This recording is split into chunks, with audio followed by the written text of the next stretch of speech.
Hello friends, welcome to Dhuran Academy. நம்ம இன்னைக்கு இந்த வீடியோ பதில என்ன தகவலை பத்தி பார்க்க போறோம் அப்படினா கடைசியா நடந்த 5 குரூப் 1 prelims exam உடைய subject wise question analysis தான் நம்ம இந்த வீடியோ பதில பார்க்க போறோம். சரிங்களா? நம்ம தொடர்ச்சியா வந்து குரூப் 1 சம்பந்தமான வீடியோக்கள் வந்து போட்டுட்டு இருக்கோம். அந்த வீடியோவுடைய பிளேலிஸ்ட்க்கே டிஸ்கிரிப்ஷன்ல கொடுக்கிறேன். அத போய் நீங்க பார்த்துக்கலாம். இதுக்கு முன்னாடி போட்ட வீடியோக்களை பார்த்துக்கலாம்.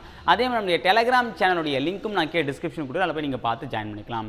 ஓகே, நம்ம கடந்த வீடியோல என்ன போட்டுருந்தோம் அப்படினா Group 1 prelims exam உடைய syllabus analysis நம்ம போட்டுருந்தோம். சரியா?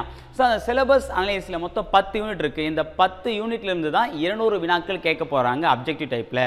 ஓகே, இந்த 10 யூனிட் நம்ம வந்து கவர் பண்ணி படிச்சாலே போதும் அப்படி நம்ம பார்த்தோம். அந்த வீடியோல நான் சொல்லியிருப்பேன். இதுக்கு அப்புறம் நம்ம சப்ஜெக்ட் வைஸ் அனலைஸ் வீடியோ நம்ம போட போறோம் அப்படின்றது நான் சொல்லியிருப்பேன். ஓகேவா?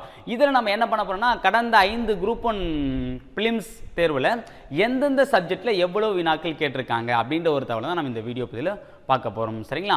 சோ என்னென்ன ஆண்டுகள் இதுக்கு முன்னாடி நடந்திருக்கு அப்படினா 2015ல ஒரு குரூப் 1 prelims நடந்திருக்கு, 2017ல ஒன்னு, 2019ல ஒன்னு, 2021ல ஒன்னு, 22ல ஒன்னு, இப்போ 23ல நடக்க போகுது.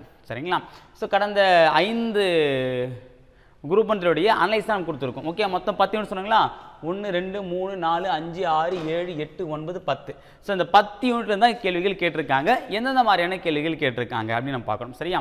சோ அத நம்ம ஃபர்ஸ்ட் பார்க்கிறதுக்கு முன்னாடி என்ன பண்ணனும் அப்படினா இத நம்ம ரெண்டு பார்ட்டா பிரிச்சுக்கணும். ரெண்டு பார்ட் அப்படினா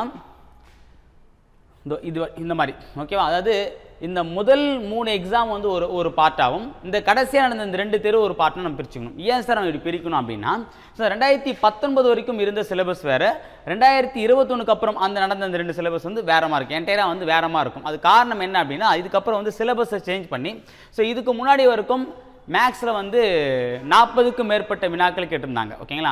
ஆனா 2021க்கு அப்புறம் நடந்த அந்த ரெண்டு எக்ஸாம்லயே வந்து பார்த்தீங்கன்னா 25 மேக்ஸ் தான் கேட்டிருப்பாங்க. ஓகேங்களா? வெறும் 25 மேக்ஸ் தான். ஏன்னா சிலபஸை வந்து மாத்திட்டாங்க. அதை 175 + 25 அப்படின்ற மாதிரி வச்சுட்டாங்க. ஓகேங்களா? ஸோ அதனால் நம்ம வந்து இது ரெண்டு பார்ட்டாக பிரிச்சுக்கலாம். ஓகே, இது ஃபர்ஸ்ட் 3 நம்ம அனலைஸ் பண்ணலாம். அதுக்கப்புறம் இது ரெண்டு நான் வந்து டிஃபரன்ஷியேட் பண்ணி சொல்கிறேன். ஓகேவா? அதுக்கப்புறம் நம்ம எப்படி வெயிட்டேஜ் கொடுத்து படிக்கணுன்றது நம்ம இதில் பார்க்க போகிறோம். சரியா? வீடியோ பற்றி ஒரு 10 நிமிஷம் இருக்கும். 10 நிமிஷம் நீங்கள் தெளிவாக கவனிச்சிங்க அப்படின்னா ஈஸியாக உங்களுக்கு புரிஞ்சுக்கலாம். ஓகேவா? ஃபர்ஸ்ட் வந்து 2015.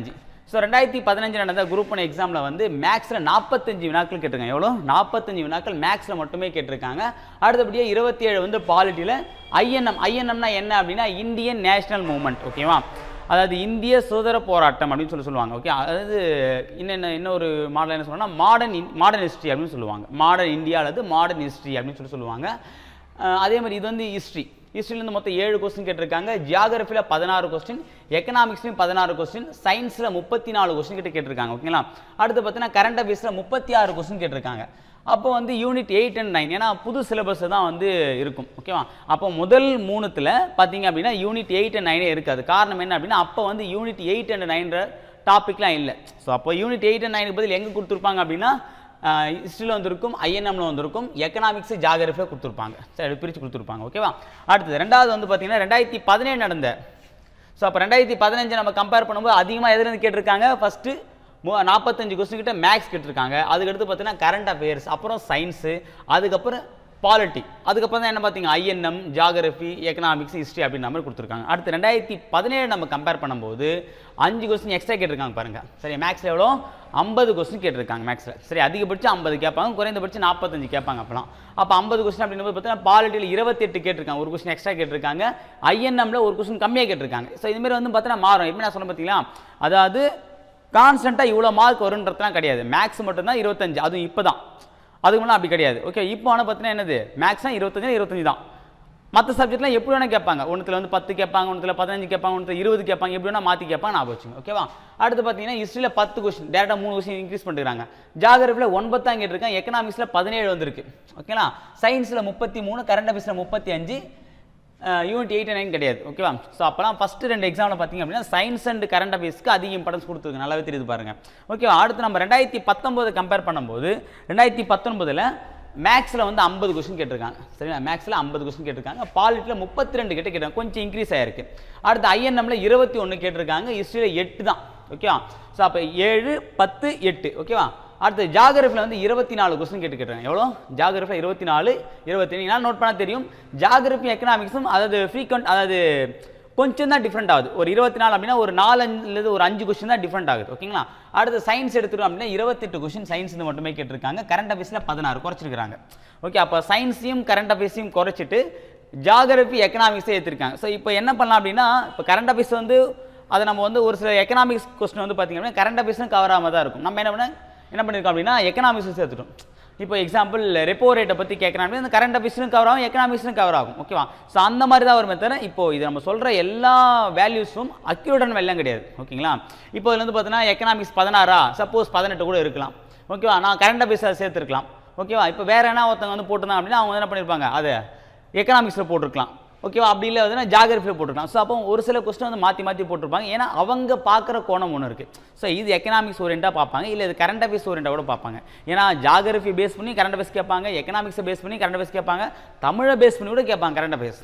ஸோ அப்போ என்ன பண்ணலாம் அப்படின்னா அவங்க என்ன ஆங்கிளில் பார்க்குறான்றதை பொறுத்து இருக்குது. ஓகேங்களா? ஸோ நான் வந்து இதை வந்து என்னென்னா இது ஃபஸ்ட்டு 2 வாட்டி நம்ம கரண்ட் அஃபேர்ஸ் பார்த்தோம்ல, இப்போ நம்ம என்ன பண்ணலாம் எக்கனாமிக்ஸ் ஓரியண்டில் போடலாம் அப்படின்னு சொல்லி நான் அப்படி போட்டிருக்கேன். ஓகேவா? அடுத்தது 3வது வந்து 2021. ஓகேவா? நல்லா கவனிச்சு, இந்த 3மே நான் ஒரு பார்ட் சொல்லியிருந்தேன். 3மே ஃபஸ்ட்டு பார்ட்டில் பார்த்தீங்க அப்படின்னா அதிகமாக நம்ம 3 மட்டும் கம்பேர் பண்ணும்போது எது அதிகமாக கேட்டிருக்காங்க, அதாவது மேக்ஸு.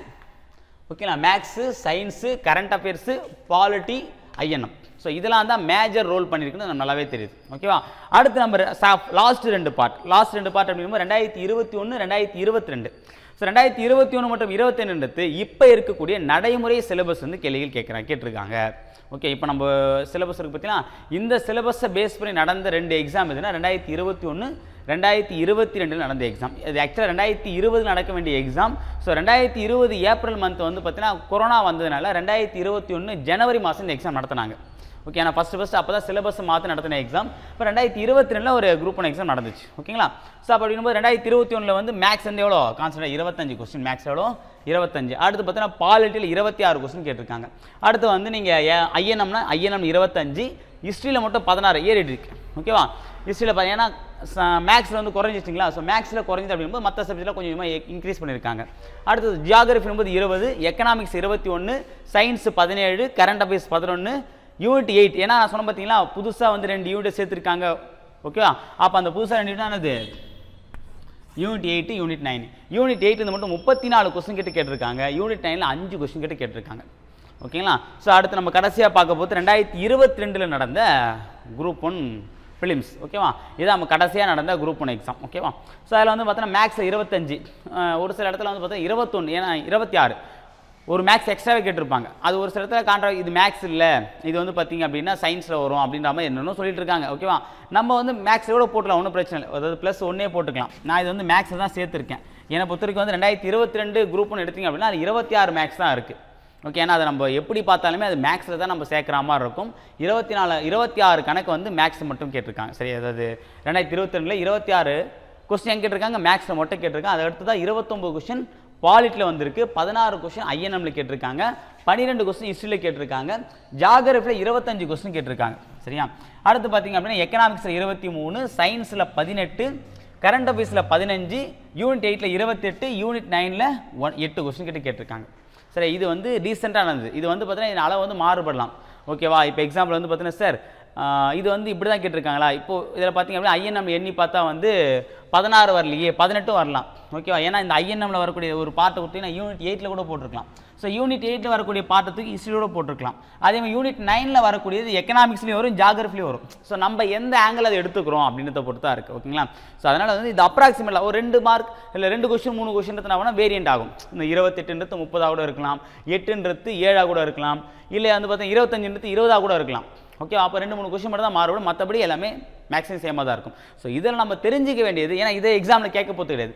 அப்போ இந்த ஒரு அனலைஸ் எதுக்கு சார் அப்படின்னு கேட்டிங்க அப்படின்னா, முக்கியமாக நம்ம போடுறதுக்கு ரீசனே என்ன அப்படின்னா, அதாவது இதில் எதில் எவ்வளோ மார்க் கேட்குறாங்க, ஒரு அப்ராக்சிமேட் வேல்யூ தெரியும் போது நம்ம என்ன பண்ணலாம், ஒரு சப்ஜெக்டை படிக்கும்போது எது நம்ம ஃபஸ்ட்டு படிக்கலாம் அப்படின்னு ஒரு இம்பார்ட்டன்ஸ் நம்ம கொடுக்க முடியும். இப்போ எக்ஸாம்பிள் எடுத்தீங்க அப்படின்னா, இப்போ ஒருத்தர் வந்து உட்காந்து குரூப் 1 படிக்க போகிறார் அப்படின்னா, அவர் எடுத்த உடனே கரண்ட் அஃபேர்ஸ் படிக்கிறாரு அப்படின்னும்போது கரண்ட் அஃபேர்ஸை தாண்டி நிறைய விஷயங்கள் இருக்குது. இப்போ எடுத்தோடனே சயின்ஸ் படிக்கிறார் அப்படிங்கும்போது சயின்ஸை விட இம்பார்ட்டன்ஸ் கொடுத்து வரக்கூடிய நிறைய மார்க் வரக்கூடிய டாபிக் இருக்குது. ஃபஸ்ட் யூனிட் 8 படிக்கலாம், இல்லை வந்து பாலிட்டி படிக்கலாம், இல்லை மேக்ஸ் படிக்கலாம், இல்லை ஜியாகிரபி படிக்கலாம், இல்லை எக்கனாமிக்ஸ் படிக்கலாம். ஸோ அப்போ என்னென்னா, அப்போது என்னன்னா கம்மியான கொஸ்டின் வரக்கூடிய டாப்பிக்கை முதல்ல படித்து டைம் வேஸ்ட் பண்ணாமல் இருக்கிறதுக்கு இந்த ஒரு ஐடியா. ஸோ அப்போ நம்ம ஃபஸ்ட்டு எந்த டாபிக் படிக்கலாம்னு நம்ம தெரிஞ்சுக்கலாம், எதில் எவ்வளோ கொஸ்டின் வருதுன்னு தெரிஞ்சுக்கலாம். இந்த டாபிக் நம்ம படிக்கணுமான்னு தோணும் போது இந்த டாபிக் கண்டிப்பாக படிக்கணும், ஏன்னா இதில் இவ்வளோ கொஸ்டின் கேட்குறேன், அப்போ கண்டிப்பாக இதுலேருந்து கேள்வி வரது வாய்ப்புகள் இருக்குது. ஸோ அப்போ நம்ம ஒரு டாப்பிக்கு ஒரு கொஸ்டின் நமக்கு இல்லை ஒரு சப்ஜெக்ட் நமக்கு வந்து தெரியல புரியல அப்படின்னா இதை பார்க்கும் சரி இந்த சப்ஜெக்ட் நம்ம விட்டுட்டோம் அப்படின்னா அவள் தான் 18 மார்க் போயிடும். அப்போ இந்த கண்டிப்பாக அந்த சப்ஜெக்டை படிக்கணும் அப்படின்ற ஒரு எண்ணம் வரும். ஓகேவா? ஸோ அப்போ என்னென்னா இது வந்து நமக்கு எந்த சப்ஜெக்டை படிக்கலாம், எப்படி படிக்கலாம், எவ்வளோ படிக்கலாம், டீப்பாக எது படிக்கலாம், மேலோட்டமாக எது படிக்கலாம்ன்ற முதற்கொண்டு எல்லா தகவலுமே இந்த ஒரு அனலைஸே தெரிஞ்சுக்கலாம். ஓகேவா? ஸோ நம்ம பார்த்த வரைக்கும் இதில் வந்து இம்பார்ட்டன்ஸ் அப்படின்னு பார்த்தீங்கன்னா ஃபஸ்ட்டு மேக்ஸ். ஏன்னா எப்படி இருந்தாலும் மேக்ஸ் நீங்கள் படிச்சிங்க அப்படின்னா எல்லா தேர்வுக்கும் உங்களுக்கு கண்டிப்பாக யூஸ்ஃபுல்லாக இருக்கும். அப்போ நீங்கள் மேக்ஸ் என்ன பண்ணோம் ஃபஸ்ட்டு படிங்க. அப்புறம் வந்து பார்த்தா யூனிட் 8, ஏன்னா அதெல்லாம் கிட்டத்தட்ட 28 கொஸ்டின் கேட்குறாங்க. அப்புறம் வந்து பார்த்தீங்கன்னா பாலிட்டி, இல்லை பாலிட்டி 2 போட்டுக்கலாம். இது வந்து பார்த்தீங்கன்னா 3, ஏன்னா 29 கொஸ்டின் கிட்ட கேட்குறாங்க. 29 30 கொஸ்டின் கேட்குறேன். ஏன்னா போன வாட்டி வந்து பார்த்தீங்கன்னா 32 கொஸ்டின் கேட்குறாங்க. அப்புறம் 26 29, அடுத்த வாட்டி 30 வரலாம், 25 வரலாம். ஓகேங்களா? ஸோ அப்போது பாலிட்டி, இப்போ மேக்ஸு, பாலிட்டி, யூனிட் 8, அடுத்து பார்த்தீங்கன்னா ஜாகிரஃபி. Okay, geography. எக்கனாமிக்ஸ் படிக்கலாம், இல்லை எக்கனாமிக்ஸ் ஒரு சிலருக்கு வந்து கொஞ்சம் கஷ்டமாக இருக்கிற மாதிரி இருக்குது அப்படின்னா ஐஎன்எம் ஹிஸ்ட்ரி படிக்கலாம். சரி, ஐஎன்எம் ஹிஸ்ட்ரி கம்மியாக தான் சார் வருது அப்படின்னா கம்மியாக தான் வருது, ஆனால் ஈஸியாக படித்து முடிக்கக்கூடிய ஒரு டாபிக் தான். அப்புறம் வந்து பார்த்தீங்கன்னா 5 6 7 8 9 10. ஸோ இந்த ஆர்டரில் படிக்கலாம். ஸோ இது வந்து நான் வந்து ஒரு யூகமாக போடுறேன், இதே ஆர்டர் தான் படிக்கணும் அவசியம் கிடையாது. இது நான் வந்து பார்த்தீங்கன்னா மார்க் வெயிட்டேஜ் வச்சு நான் போட்டிருக்கேன். இதில் ஒரு சில சப்ஜெக்ட் வந்து பார்த்தீங்கன்னா சரி எனக்கு வந்து மேக்ஸ் வந்து அதிகமான இல்லை பாலிட்டி அதிகமான கொஸ்டின் வந்தாலும் எனக்கு வந்து பார்த்தீங்கன்னா ஹிஸ்ட்ரி தான் சார் இன்ட்ரெஸ்ட் அப்படின்னா ஹிஸ்ட்ரி ஃபஸ்ட்டு படிங்க. ஸோ உங்களுக்கு எது வேணுமோ படிக்கலாம். படிக்கும்போது இவ்வளோ மார்க் இருக்குது, நம்ம இந்த வந்து கொஞ்சம் இம்பார்ட்டன்ஸ் கொடுத்து படிக்கணும், இதில் மார்க் கம்மியாக தான் வருது, இது நம்ம ஓரளவு கூட படிச்சிக்கலாம் அப்படின்ற ஒரு வியூகம் நீங்கள் படிக்கிறதுக்கு முன்னாடி வகுப்பதற்கு தான் இந்த ஒரு அனலைசிங். ஓகேவா? ஸோ இந்த வீடியோ பதிவில் கடைசி 5 குரூப் 1 பிலிம்ஸ் தேர்வுடைய சப்ஜெக்ட் வைஸ் அனலைசிங் வீடியோ நம்ம பார்த்துருந்தோம். அடுத்த வீடியோ பதிவில் வேறொரு முக்கிய தருணம் சந்திக்கிறேன். அதுவரை உங்களிடமிருந்து விடைபெறுவது அருள் சந்திரோன் அகாடமி. தேங்க்யூ.